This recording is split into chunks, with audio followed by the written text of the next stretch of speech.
Guntur TDP జిల్లా అధ్యక్షుడు పెళ్లి మాణిక్యరావు వైసీపీ అధినేత జగన్మోహన్ రెడ్డిపై తీవ్ర విమర్శలు చేశారు. సిద్ధాంతం నిబద్ధత లేని పార్టీగా వైసీపీ మారిందని, మాజీ ముఖ్యమంత్రిగా పనిచేసిన జగన్ బాధ్యతాయుతంగా వ్యవహరించడం లేదని అన్నారు.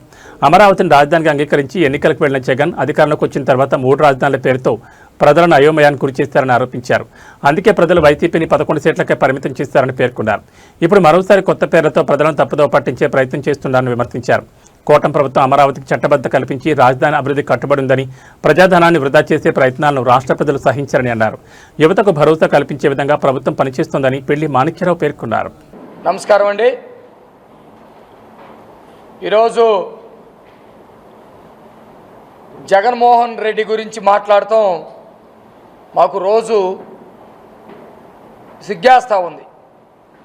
ఒక రాజకీయ పార్టీ అధినేతగా ఉన్నటువంటి వ్యక్తి, ఒక ముఖ్యమంత్రిగా పనిచేసినటువంటి వ్యక్తి, ఆ రాజకీయ పార్టీకి సిద్ధాంతం లేకుండా, ఆ రాజకీయ పార్టీకి నిలకడ లేకుండా, ఆ రాజకీయ పార్టీకి నిబద్ధత లేకుండా ఎట్లా ముఖ్యమంత్రి అయ్యాడని చెప్పేసి మేము అడుగుతూ ఉన్నాం. జనరల్గా ఒక రాజకీయ నాయకుడు ఒక సిద్ధాంతం పట్ల నిబద్ధత కలిగి ఉంటాడు. ఆ సిద్ధాంతాన్ని ఆచరణలోకి తీసుకొస్తాడు. ఆ సిద్ధాంతం కోసం ఎంత దూరమైనా ప్రయాణం చేస్తాడు, ఎంతకాలమైనా పనిచేస్తాడు. అది ఏ రాజకీయ నాయకుడికైనా ఎంతో కొంత ఉంటుంది. అంబేద్కర్ రాసినటువంటి రాజ్యాంగాన్ని మేము ఎందుకు గౌరవించాలనే ఉద్దేశమా? నేను మోడీ గారి కంటే గొప్పవాడిని, నేను గౌరవించను. లేకపోతే నేను అమిత్ షా కంటే గొప్పవాడిని, దేశంలో ఉన్నటువంటి ముఖ్యమంత్రులందరికంటే గొప్పవాడిని కాబట్టి నేను గౌరవించను అని అంటాడా? అలా గనక జగన్మోహన్ రెడ్డి అనుకునే పరిస్థితి అయితే, Jaganmohan Reddy psycho criminal mental గాడని చెప్పేసి నేను ఈ సందర్భంగా చెబుతా ఉన్నా. జనరల్గా ఒకదానికే సైకో అయితేనే ఆ చుట్టూ ఉన్న సమాజం భరించలేదు, క్రిమినల్ అయితే ఆ సొసైటీ భరించలేదు, మెంటల్ గాడైతే ఆ కుటుంబం ఆ రోడ్డు మీద ఉన్న అక్కడన్నా నిలబడ్డావా? అది లేదు. ప్రజలకి నీ మనస్తత్వం అర్థమైన తర్వాత 151 సీట్లు అత్యధిక మెజార్టీ, ప్రజలందరూ నిన్ను నమ్మి నీ మీద నమ్మకం ఉంచి 151 సీట్లు ఇస్తే, అదే ప్రజలు నిన్ను ఛేదరించుకొని నీ అవినీతిని చూడలేక, నీ నిలకడలేని తత్వాన్ని చూడలేక, రాజ్యాంగానికి వ్యతిరేకంగా నువ్వు చేసే పనులు చూడలేక, సభల్ని అవహేళన చేసేటువంటి పరిస్థితుల్ని చూడలేక 11 సీట్లకు పరిమితం చేశాడు. నువ్వేం చేయాలి? 11 సీట్లు వచ్చాడు, ఏం చేయాలి?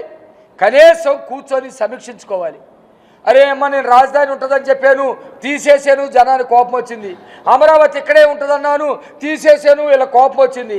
అమరావతిని దయ్యాలు తిరుగుతాయి అన్నాను, సమాధులతో పోల్చాను, నీ మురుగుంటని మాట్లాడాను, పందులు దొరిలాడేదని మాట్లాడాను, అమరావతిలో ఉన్నటువంటి స్త్రీలని వేసలన్నాను.